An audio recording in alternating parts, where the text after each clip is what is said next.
The Madman. By Kahlil Gibran. The Madman, His Parables and Poems. You ask me how I became a madman. It happened thus: one day, long before many gods were born, I woke from a deep sleep and found all my masks were stolen, the 7 masks I have fashioned and worn in 7 lives. I ran maskless through the crowded streets shouting, "Thieves! Thieves, the cursed thieves!" Men and women laughed at me and some ran to their houses in fear of me. And when I reached the marketplace, a youth standing on a housetop cried, "He is a madman." I looked up to behold him. The sun kissed my own naked face for the first time. For the first time the sun kissed my own naked face and my soul was inflamed with love for the sun, and I wanted my masks no more. And as if in a trance I cried, "Blessed, blessed are the thieves who stole my masks." Thus I became a madman. And I have found both freedom of loneliness and the safety from being understood, for those who understand us enslave something in us. But let me not be too proud of my safety. Even a thief in a jail is safe from another thief. God. In the ancient days, when the first quiver of speech came to my lips, I ascended the holy mountain and spoke unto God, saying, "Master, I am thy slave. Thy hidden will is my law and I shall obey thee for evermore." But God made no answer, and like a mighty tempest passed away. And after 1,000 years I ascended the holy mountain and again spoke unto God, saying, "Creator, I am thy creation. Out of clay hast thou fashioned me and to thee I owe mine all." And God made no answer, but like 1,000 swift wings passed away. And after 1,000 years I climbed the holy mountain and spoke unto God again, saying, "Father, I am thy son. In pity and love thou hast given me birth, and through love and worship I shall inherit thy kingdom." And God made no answer, and like the mist that veils the distant hills he passed away. And after 1,000 years I climbed the sacred mountain and again spoke unto God, saying, "My God, my aim and my fulfillment, I am thy yesterday and thou art my tomorrow. I am thy root in the earth and thou art my flower in the sky, and together we grow before the face of the sun." Then God leaned over me, and in my ears whispered words of sweetness, and even as the sea that enfoldeth a brook that runneth down to her, he enfolded me. And when I descended to the valleys and the plains God was there also. My friend, I am not what I seem. Seeming is but a garment I wear, a carewoven garment that protects me from thy questionings and thee from my negligence. The I, in me, my friend, dwells in the house of silence, and therein it shall remain for evermore, unperceived, unapproachable. I would not have thee believe in what I say nor trust in what I do, for my words are naught but thy own thoughts in sound and my deeds thy own hopes in action. When thou sayest, "The wind bloweth eastward," I say, "Aye, it doth blow eastward." For I would not have thee know that my mind doth not dwell upon the wind but upon the sea. Thou canst not understand my seafaring thoughts, nor would I have thee understand. I would be at sea alone. When it is day with thee, my friend, it is night with me, yet even then I speak of the noontide that dances upon the hills and of the purple shadow that steals its way across the valley. For thou canst not hear the songs of my darkness nor see my wings beating against the stars, and I fain would not have thee hear or see. I would be with night alone. When thou ascendest to thy heaven I descend to my hell, even then thou callest to me across the unbridgeable gulf, "My companion, my comrade," and I call back to thee, "My comrade, my companion," for I would not have thee see my hell. The flame would burn thy eyesight and the smoke would crowd thy nostrils. And I love my hell too well to have thee visit it. I would be in hell alone. Thou lovest truth and beauty and righteousness. And I for thy sake say it is well and seemly to love these things. But in my heart I laughed at thy love. Yet I would not have thee see my laughter. I would laugh alone. My friend, thou art good and cautious and wise. Nay, thou art perfect, and I, too, speak with thee wisely and cautiously. And yet I am mad. But I mask my madness. I would be mad alone. My friend, thou art not my friend, but how shall I make thee understand? My path is not thy path, yet together we walk, hand in hand. The Scarecrow. Once I said to a scarecrow, you must be tired of standing in this lonely field. And he said, the joy of scaring is a deep and lasting one, and I never tire of it. Said I, after a minute of thought, it is true, for I too have known that joy. Said he, only those who are stuffed with straw can know it. Then I left him, not knowing whether he had complimented or belittled me. A year passed, during which the scarecrow turned philosopher. And when I passed by him again I saw two crows building a nest under his hat. The sleepwalkers. In the town where I was born lived a woman and her daughter, who walked in their sleep. One night, while silence enfolded the world, the woman and her daughter, walking, yet asleep, met in their mist-veiled garden. And the mother spoke, and she said, at last, my enemy. You by whom my youth was destroyed, who have built up your life upon the ruins of mine. Would I could kill you. And the daughter spoke, and she said, O hateful woman, selfish and old. Who stand between my freer self and me? Who would have my life an echo of your own faded life? Would you were dead. At that moment a cock crew, and both women awoke. The mother said gently, Is that you, darling? And the daughter answered gently, Yes, dear. The wise dog. One day there passed by a company of cats a wise dog.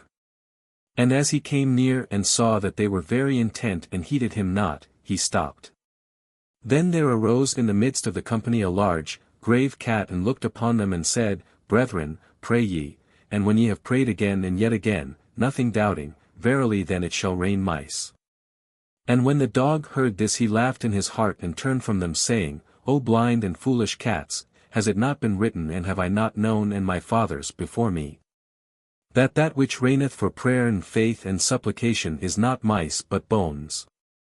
The Two Hermits. Upon a lonely mountain, there lived two hermits who worshipped God and loved one another. Now these two hermits had one earthen bowl, and this was their only possession. One day an evil spirit entered into the heart of the older hermit and he came to the younger and said, It is long that we have lived together. The time has come for us to part. Let us divide our possessions. Then the younger hermit was saddened and he said, It grieves me, brother, that thou shouldst leave me. But if thou must needs go, so be it, and he brought the earthen bowl and gave it to him saying, We cannot divide it, brother, let it be thine. Then the older hermit said, Charity I will not accept. I will take nothing but mine own. It must be divided. And the younger one said, If the bowl be broken, of what use would it be to thee or to me? If it be thy pleasure let us rather cast a lot. But the older hermit said again, I will have but justice and mine own, and I will not trust justice and mine own to vain chance. The bowl must be divided. Then the younger hermit could reason no further and he said, If it be indeed thy will, and if even so thou wouldst have it let us now break the bowl.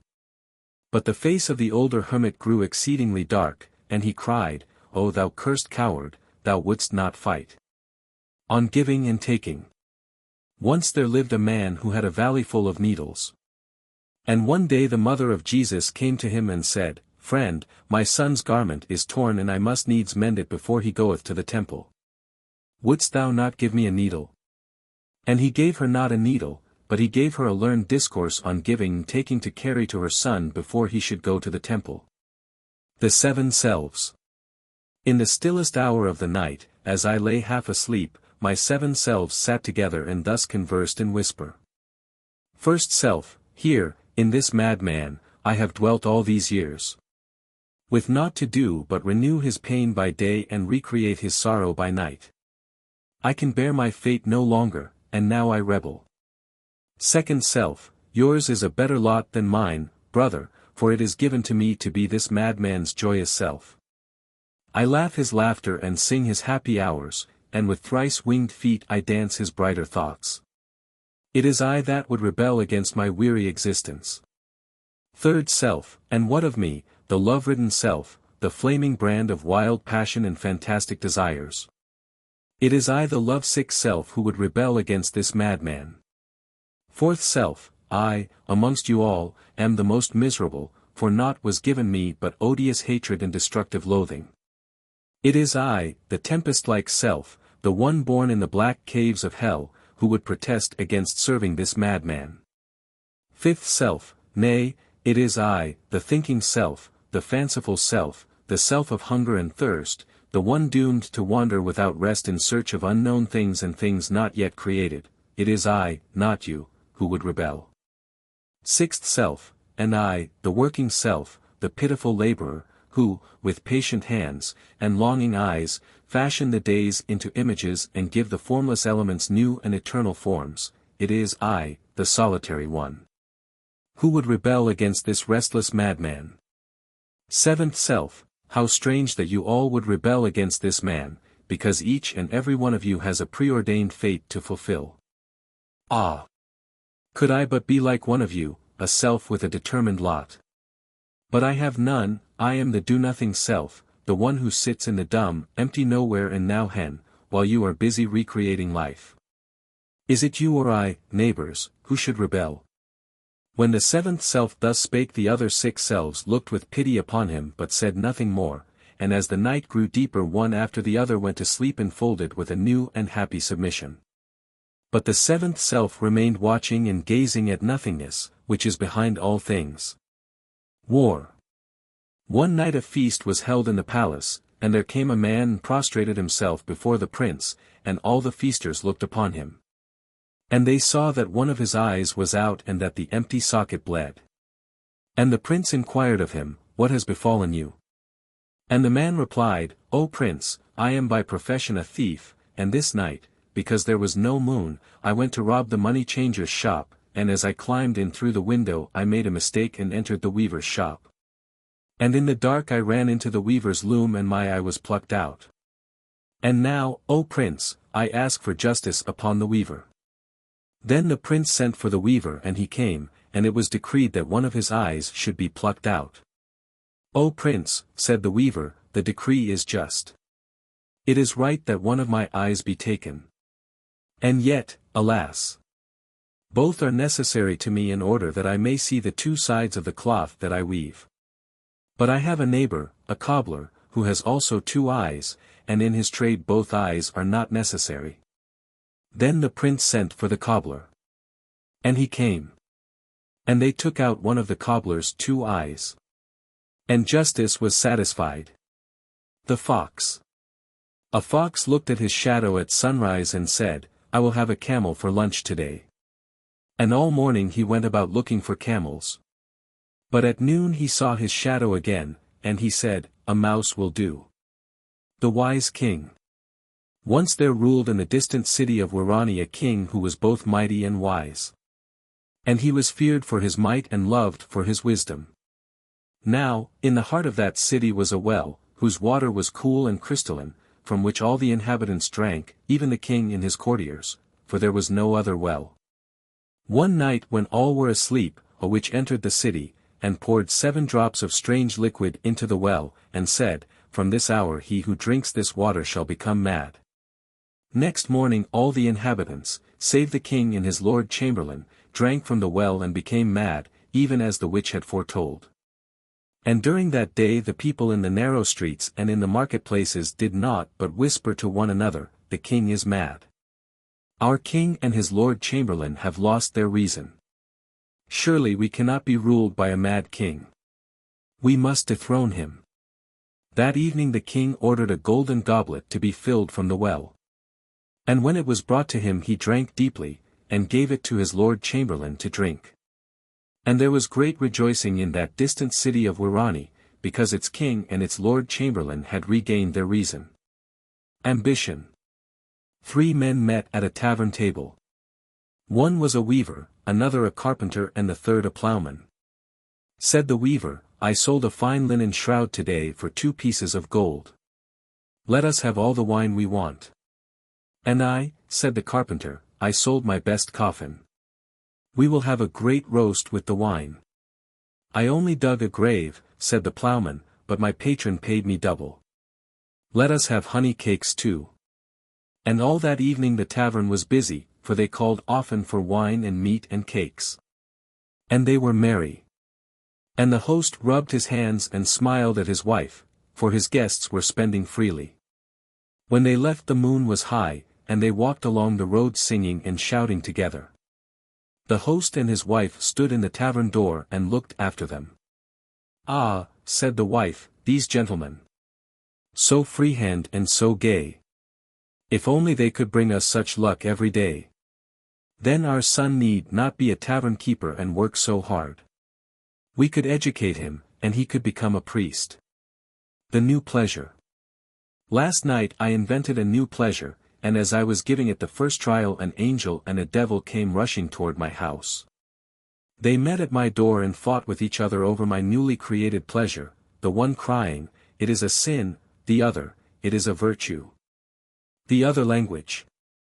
3 days after I was born, as I lay in my silken cradle, gazing with astonished dismay on the new world round about me, my mother spoke to the wet nurse, saying, "How does my child?"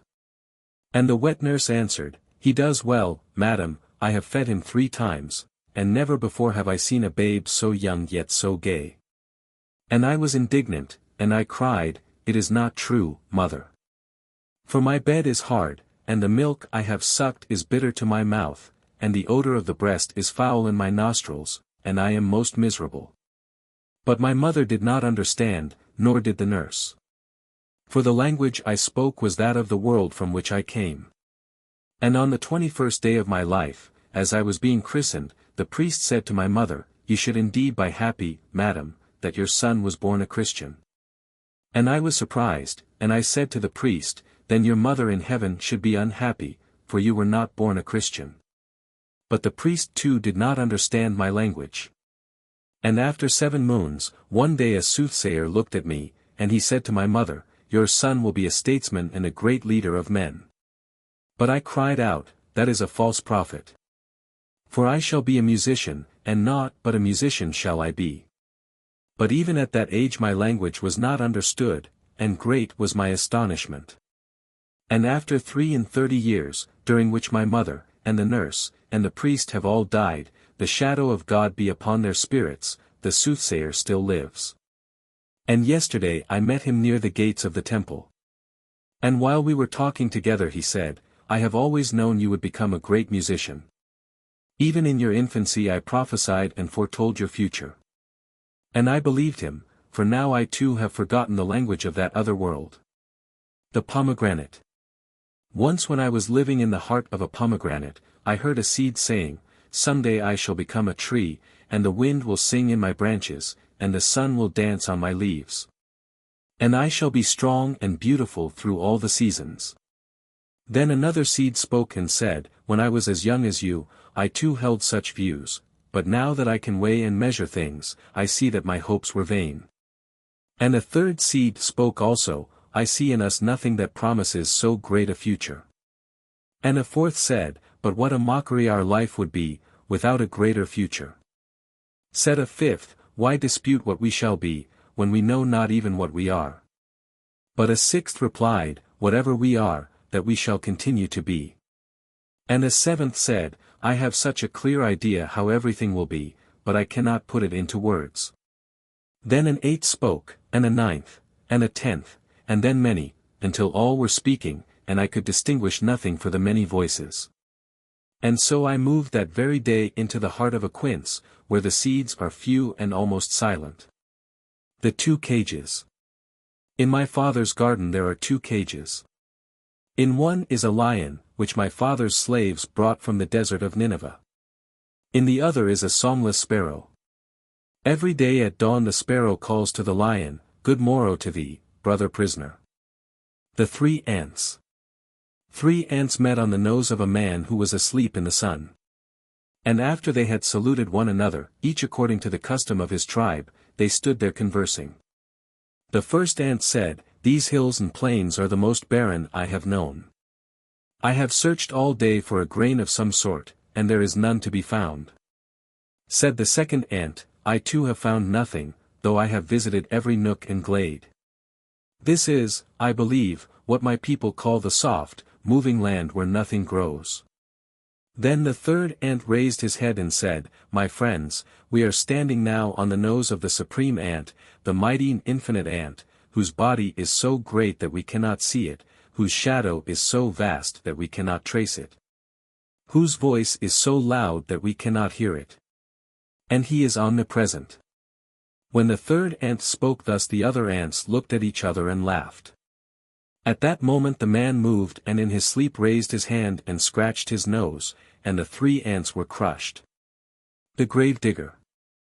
Once, as I was burying one of my dead selves, the grave digger came by and said to me, "Of all those who come here to bury, you alone I like." Said I, "You please me exceedingly, but why do you like me?" "Because," said he, "they come weeping and go weeping, you only come laughing and go laughing." On the steps of the temple.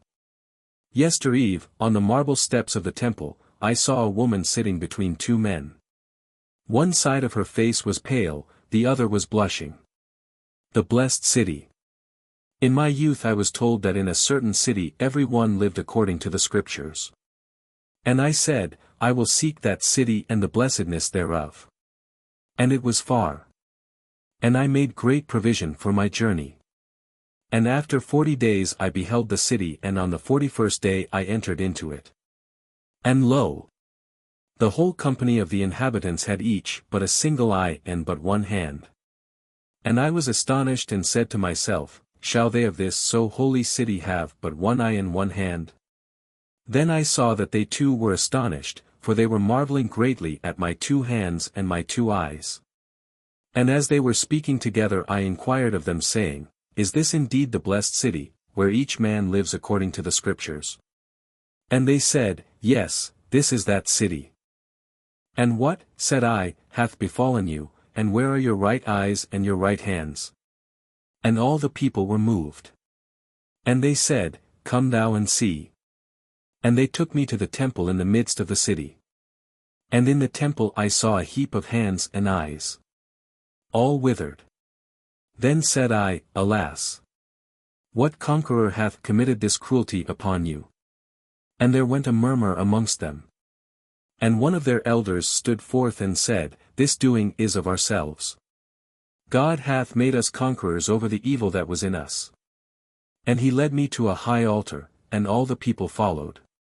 And he showed me above the altar an inscription graven, and I read. If thy right eye offend thee, pluck it out and cast it from thee. For it is profitable for thee that one of thy members should perish, and not that the whole body should be cast into hell. And if thy right hand offend thee, cut it off and cast it from thee. For it is profitable for thee that one of thy members should perish, and not that thy whole body should be cast into hell. Then I understood. And I turned about to all the people and cried, hath no man or woman among you two eyes or two hands? And they answered me saying, no, not one. There is none whole save such as are yet too young to read the scripture and to understand its commandment. And when we had come out of the temple, I straightway left that blessed city. For I was not too young, and I could read the scripture. The good God and the evil God. The good God and the evil God met on the mountain top. The good God said, good day to you, brother. The evil God did not answer. And the good God said, you are in a bad humor today. Yes, said the evil God, for of late I have been often mistaken for you, called by your name, and treated as if I were you, and it ill pleases me.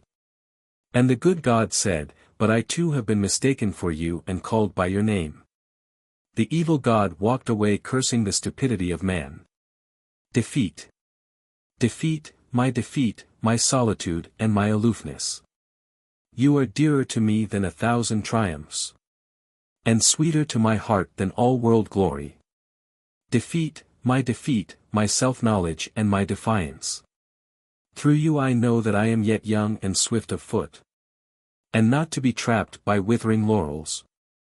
And in you I have found aloneness. And the joy of being shunned and scorned. Defeat, my shining sword and shield. In your eyes I have read. That to be enthroned is to be enslaved. And to be understood is to be leveled down. And to be grasped is but to reach one's fullness. And like a ripe fruit to fall and be consumed. Defeat, my bold companion. You shall hear my songs and my cries and my silences. And none but you shall speak to me of the beating of wings. And urging of seas. And of mountains that burn in the night. And you alone shall climb my steep and rocky soul. Defeat, my deathless courage. You and I shall laugh together with the storm. And together we shall dig graves for all that die in us. And we shall stand in the sun with a will. And we shall be dangerous. Night and the madman. I am like thee, O night, dark and naked, I walk on the flaming path which is above my daydreams, and whenever my foot touches earth a giant oak tree comes forth. Nay, thou art not like me, O madman, for thou still lookest backward to see how large a footprint thou leavest on the sand. I am like thee, O night, silent and deep, and in the heart of my loneliness lies a goddess in childbed. And in him who is being born heaven touches hell. Nay, thou art not like me, O madman, for thou shudderest yet before pain, and the song of the abyss terrifies thee. I am like thee, O night, wild and terrible. For my ears are crowded with cries of conquered nations and sighs for forgotten lands. Nay, thou art not like me, O madman, for thou still takest thy little self for a comrade, and with thy monster self thou canst not be friend. I am like thee, O night, cruel and awful, for my bosom is lit by burning ships at sea, and my lips are wet with blood of slain warriors. Nay, thou art not like me, O madman. For the desire for a sister spirit is yet upon thee, and thou hast not become alone unto thyself. I am like thee, O night, joyous and glad. For he who dwells in my shadow is now drunk with virgin wine, and she who follows me is sinning mirthfully. Nay, thou art not like me, O madman, for thy soul is wrapped in the veil of seven folds and thou holdest not thy heart in thine hand. I am like thee, O night, patient and passionate, for in my breast 1,000 dead lovers are buried in shrouds of withered kisses. Yea, madman, art thou like me? Art thou like me? And canst thou ride the tempest as a steed, and grasp the lightning as a sword? Like thee, O night, like thee, mighty and high, and my throne is built upon heaps of fallen gods. And before me too pass the days to kiss the hem of my garment but never to gaze at my face. Art thou like me, child of my darkest heart? And dost thou think my untamed thoughts and speak my vast language? Yea, we are twin brothers, O night. For thou revealest space and I reveal my soul. Faces. I have seen a face with 1,000 countenances, and a face that was but a single countenance as if held in a mold. I have seen a face whose sheen I could look through to the ugliness beneath, and a face whose sheen I had to lift to see how beautiful it was. I have seen an old face much lined with nothing, and a smooth face in which all things were graven. I know faces, because I look through the fabric my own eye weaves, and behold the reality beneath. The greater sea. My soul and I went to the great sea to bathe. And when we reached the shore, we went about looking for a hidden and lonely place. But as we walked, we saw a man sitting on a grey rock taking pinches of salt from a bag and throwing them into the sea. This is the pessimist, said my soul, let us leave this place. We cannot bathe here. We walked on until we reached an inlet. There we saw, standing on a white rock, a man holding a bejeweled box, from which he took sugar and threw it into the sea. And this is the optimist, said my soul, and he too must not see our naked bodies. Further on we walked. And on a beach we saw a man picking up dead fish and tenderly putting them back into the water. And we cannot bathe before him, said my soul. He is the humane philanthropist. And we passed on. Then we came where we saw a man tracing his shadow on the sand. Great waves came and erased it. But he went on tracing it again and again. He is the mystic, said my soul, let us leave him. And we walked on, till in a quiet cover we saw a man scooping up the foam and putting it into an alabaster bowl. He is the idealist, said my soul, surely he must not see our nudity. And on we walked. Suddenly we heard a voice crying, "This is the sea. This is the deep sea. This is the vast and mighty sea." And when we reached the voice, it was a man whose back was turned to the sea, and at his ear he held a shell, listening to its murmur. And my soul said, "Let us pass on." He is the realist, who turns his back on the whole he cannot grasp, and busies himself with a fragment. So we passed on. And in a weedy place among the rocks was a man with his head buried in the sand. And I said to my soul, "We can bath here, for he cannot see us." "Nay," said my soul, "for he is the most deadly of them all. He is the Puritan." Then a great sadness came over the face of my soul, and into her voice.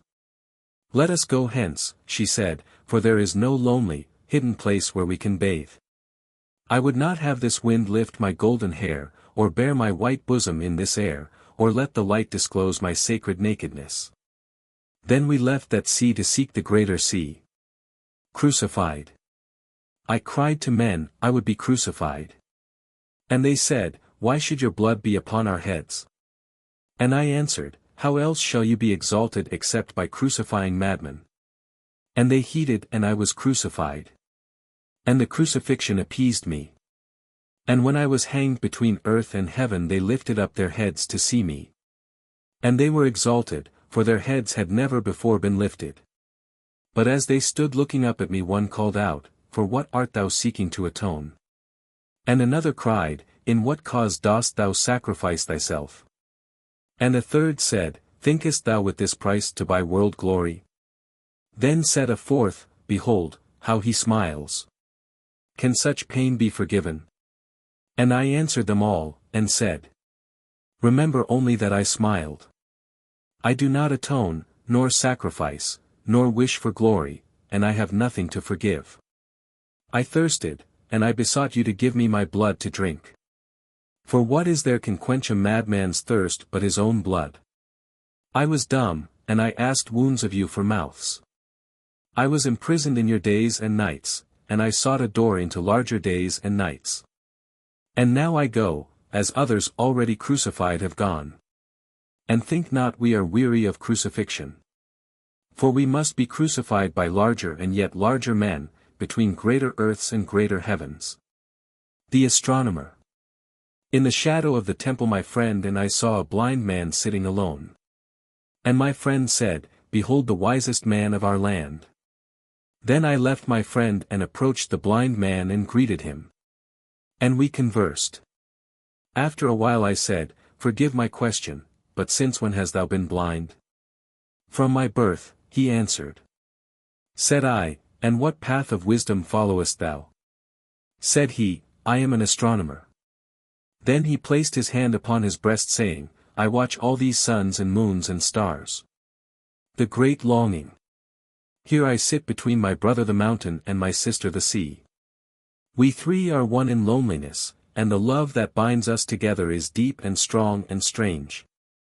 Nay, it is deeper than my sister's depth and stronger than my brother's strength, and stranger than the strangeness of my madness. Eons upon eons have passed since the first grey dawn made us visible to one another. And though we have seen the birth and the fullness and the death of many worlds, we are still eager and young. We are young and eager, and yet we are mateless and unvisited, and though we lie in unbroken half-embrace, we are uncomforted. And what comfort is there for controlled desire and unspent passion? Whence shall come the flaming god to warm my sister's bed? And what she-torrent shall quench my brother's fire?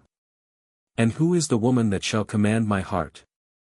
In the stillness of the night my sister murmurs in her sleep the fire god's unknown name, and my brother calls afar upon the cool and distant goddess. But upon whom I call in my sleep I know not. Here I sit between my brother the mountain and my sister the sea. We three are one in loneliness, and the love that binds us together is deep and strong and strange. Said a blade of grass. Said a blade of grass to an autumn leaf, "You make such a noise falling. You scatter all my winter dreams. Said the leaf indignant, low-born and low-dwelling. Songless, peevish thing. You live not in the upper air and you cannot tell the sound of singing. Then the autumn leaf lay down upon the earth and slept. And when spring came she waked again, and she was a blade of grass. And when it was autumn and her winter sleep was upon her, and above her through all the air the leaves were falling, she muttered to herself, "Oh, these autumn leaves! They make such noise! They scatter all my winter dreams." The eye. Said the eye one day, "I see beyond these valleys a mountain veiled with blue mist. Is it not beautiful?" The ear listened, and after listening intently a while, said, "But where is any mountain? I do not hear it." Then the hand spoke and said, "I am trying in vain to feel it or touch it, and I can find no mountain." And the nose said, "There is no mountain, I cannot smell it." Then the eye turned the other way, and they all began to talk together about the eye's strange delusion. And they said, "Something must be the matter with the eye." The two learned men. Once there lived in the ancient city of Afghan two learned men who hated and belittled each other's learning. For one of them denied the existence of the gods and the other was a believer. One day the two met in the marketplace, and amidst their followers they began to dispute and to argue about the existence or the non-existence of the gods. And after hours of contention they parted. That evening the unbeliever went to the temple and prostrated himself before the altar and prayed the gods to forgive his wayward past. And the same hour the other learned man, he who had upheld the gods, burned his sacred books. For he had become an unbeliever. When my sorrow was born. When my sorrow was born I nursed it with care, and watched over it with loving tenderness. And my sorrow grew like all living things, strong and beautiful and full of wondrous delights. And we loved one another, my sorrow and I, and we loved the world about us, for sorrow had a kindly heart and mine was kindly with sorrow. And when we conversed, my sorrow and I, our days were winged and our nights were girdled with dreams. For sorrow had an eloquent tongue, and mine was eloquent with sorrow. And when we sang together, my sorrow and I, our neighbors sat at their windows and listened, for our songs were deep as the sea and our melodies were full of strange memories. And when we walked together, my sorrow and I, people gazed at us with gentle eyes and whispered in words of exceeding sweetness. And there were those who looked with envy upon us, for sorrow was a noble thing and I was proud with sorrow. But my sorrow died, like all living things, and alone I am left to muse and ponder. And now when I speak my words fall heavily upon my ears. And when I sing my songs my neighbors come not to listen. And when I walk the streets no one looks at me. Only in my sleep I hear voices saying in pity, "See, there lies the man whose sorrow is dead." And when my joy was born. And when my joy was born, I held it in my arms and stood on the housetop shouting, "Come ye, my neighbors, come and see, for joy this day is born unto me. Come and behold this gladsome thing that laugheth in the sun." But none of my neighbors came to look upon my joy, and great was my astonishment. And every day for 7 moons I proclaimed my joy from the housetop, and yet no one heeded me. And my joy and I were alone, unsought and unvisited. Then my joy grew pale and weary because no other heart but mine held its loveliness and no other lips kissed its lips. Then my joy died of isolation. And now I only remember my dead joy in remembering my dead sorrow. But memory is an autumn leaf that murmurs a while in the wind and then is heard no more. The perfect world. God of lost souls, thou who are lost amongst the gods, hear me. Gentle destiny that watchest over us, mad, wandering spirits, hear me. I dwell in the midst of a perfect race, I the most imperfect. I, a human chaos, a nebula of confused elements, I move amongst finished worlds, peoples of complete laws and pure order, whose thoughts are assorted, whose dreams are arranged, and whose visions are enrolled and registered. Their virtues, O God, are measured, their sins are weighed, and even the countless things that pass in the dim twilight of neither sin nor virtue are recorded and catalogued. Here days and night are divided into seasons of conduct and governed by rules of blameless accuracy. To eat, to drink, to sleep, to cover one's nudity, and then to be weary in due time. To work, to play, to sing, to dance, and then to lie still when the clock strikes the hour. To think thus, to feel thus much, and then to cease thinking and feeling when a certain star rises above yonder horizon. To rob a neighbor with a smile, to bestow gifts with a graceful wave of the hand, to praise prudently, to blame cautiously, to destroy a sound with a word, to burn a body with a breath, and then to wash the hands when the day's work is done. To love according to an established order, to entertain one's best self in a preconceived manner, to worship the gods becomingly, to intrigue the devils artfully, and then to forget all as though memory were dead. To fancy with a motive, to contemplate with consideration, to be happy sweetly, to suffer nobly, and then to empty the cup so that tomorrow may fill it again. All these things, O God, are conceived with forethought, born with determination, nursed with exactness, governed by rules, directed by reason, and then slain and buried after a prescribed method. And even their silent graves that lie within the human soul are marked and numbered. It is a perfect world, a world of consummate excellence, a world of supreme wonders, the ripest fruit in God's garden, the master thought of the universe. But why should I be here, O God, I a green seed of unfulfilled passion, a mad tempest that seeketh neither east nor west, a bewildered fragment from a burnt planet? Why am I here, O God of lost souls, thou who art lost amongst the gods? How do you find this book? Any thoughts about the book or the author? Any suggestion for improvement? Please take a moment to share your thoughts in a comment. If you like it, share it with your friends who might enjoy it as well. Subscribe to keep in touch. Visit CompleteAudiobooks.com for more quality content.